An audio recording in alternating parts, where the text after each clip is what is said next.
দেখো আমি আজকে রান্না করছি আলু দিয়ে কাতলা মাছের ঝোল। দেখো এটা পাতলা ঝোল হবে। দেখো আমি কেমন করে রান্না করি।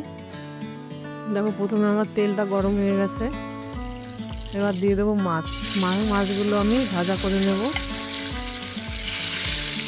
এক এক করে মাছগুলো ভাজা করে নিতে হবে, লাল লাল করে বেশ সুন্দর করে, নাহলে তরকারিতে দিলে মাছগুলো ভেঙে যেতে পারে।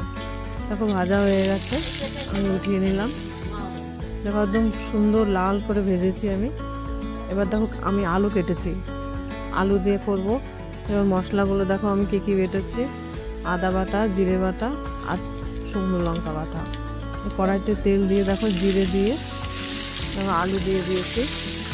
আলুগুলো একটু ভালো করে ভেজে নিতে হবে আমার, লাল লাল করে বেশ নুন হলুদ দিয়ে দেখো ভেজেছি।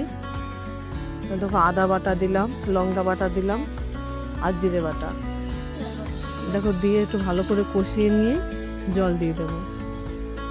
দেখো ঝোলটা ফুটে উঠেছে, এরপর আমি মাছগুলো দিয়ে দেবো।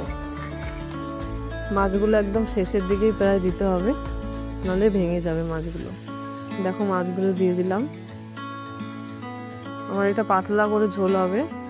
দেখো আমার প্রায় রেডি হয়ে গেছে, এর মধ্যে আর কিচ্ছু দেবো না আমি। এবার এটা নামিয়ে নেব। দেখো নামানো হয়ে গেছে, দেখো কত সুন্দর পাতলা পাতলা ঝোল হয়েছে। এটা কিন্তু খেতে ভালো লাগে। তোমরা অবশ্যই জানাবে যে এটা কেমন হয়েছে।